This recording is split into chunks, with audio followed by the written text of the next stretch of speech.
Clear Skies. Today we have interview with John Baker. Welcome, John. Thank you. Um, from which club? Where are you from? Or I'm from the Quad City Astronomical Society in Eastern Iowa. okay. How it happened? How it happened that you are astronomer?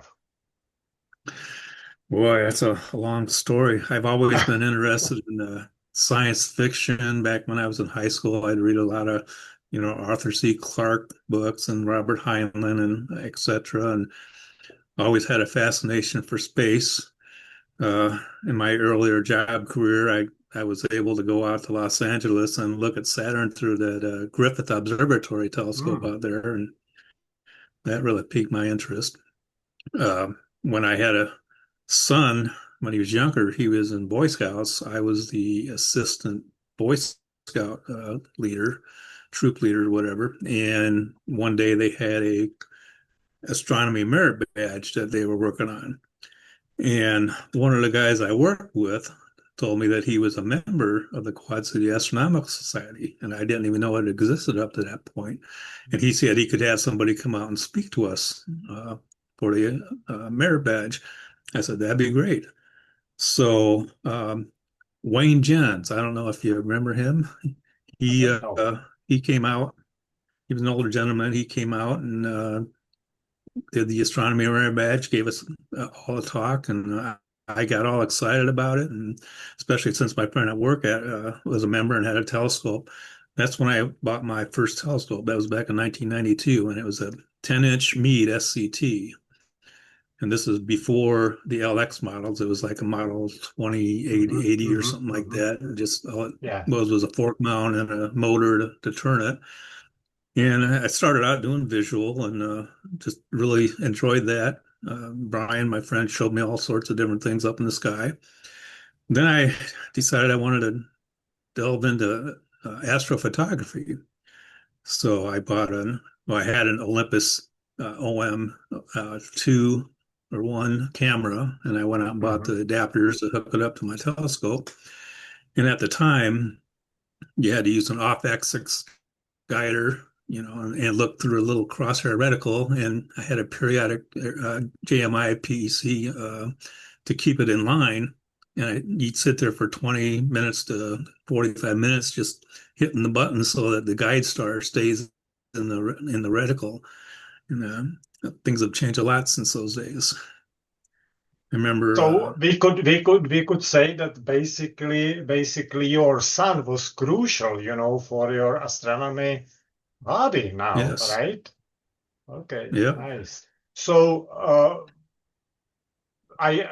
sorry about that. I interrupt you. So you was talking about astrophotography. So uh, what yeah. else Back you then did in it this? was all film, and I'd Mhm. take a roll of film and take it to Walmart and have them develop it. And I think it was back in '96, the Yakataki or the comet Yes, was going by, and I yes. got some pretty It good was pictures of beautiful that. And comet. my wife went to pick up the pictures that I had taken in, and the people who would develop them saw that, and they were really impressed with it and asked if they could make copies of it for themselves. So that was exciting for me. And on since then, I joined the club and been learning more and more every year, and things have turned digital, and well, the rest is Let me. history. You said digital, but before digital, it was just film.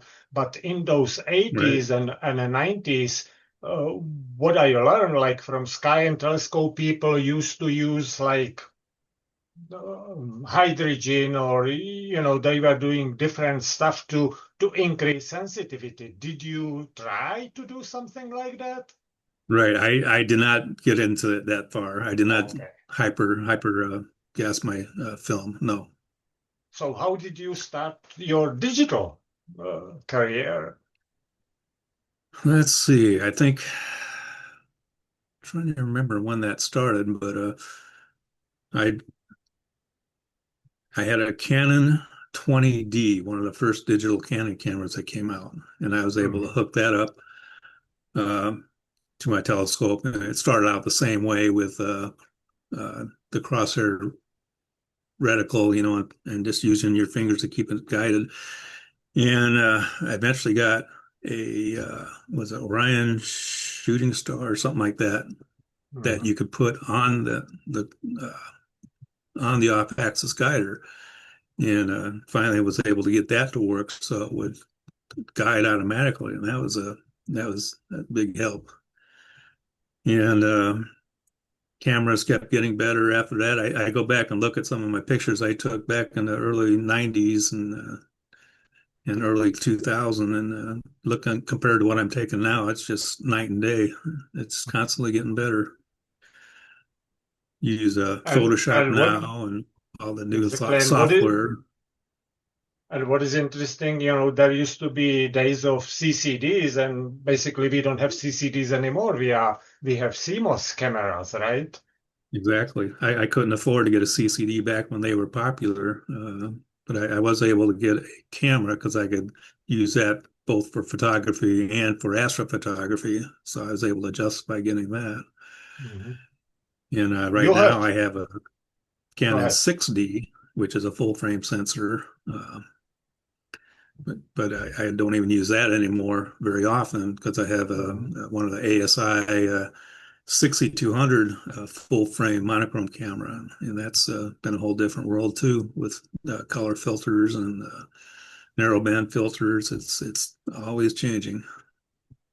So what is your target? What do you do with your cameras now? I mostly shoot nebulas and galaxies. It depends on the season, time of year, and Mhm. I usually go online and look to see what's up in the area and go out and do several hours of shooting of different objects. And I've been lucky enough, I've been retired for 3 years now. I'm starting to go to a lot of the national star parties. Been Mhm. out to the one in Key West, the Winter Star Party, and the one out, the Okie-Tex. Been out there a couple times, and the Rocky Mountain Star Stare up in Colorado. Mhm. So that's fun getting to see how other people do things. Well, this is other thing what I would like to ask you. So how you connect with other either people or clubs? Usually by going to the star parties, I meet new people and Mhm. keep in contact with them and start to see the same people over and over again over the years and get to know them pretty good. And it's a good group of people. You have beautiful background, and I see roof and some telescope. Tell me what is inside? Where is it? That What is is our la it? that is our latest addition to our observatories, Quad City Astronomical Society out at the Wapsie River Educational Center. We have four observatories out there. The big one uh, is a 12-foot dome or 16-foot dome. It has a Celestron C14 edge in it, which is really nice. And this one here houses the big scope you see in the front there is a 30-inch Dobsonian that one of our members built and donated to the club. It's the largest amateur scope in Iowa, I believe, from everything I've been told. But yeah, you need a ladder to climb up on that, and it's beautiful views.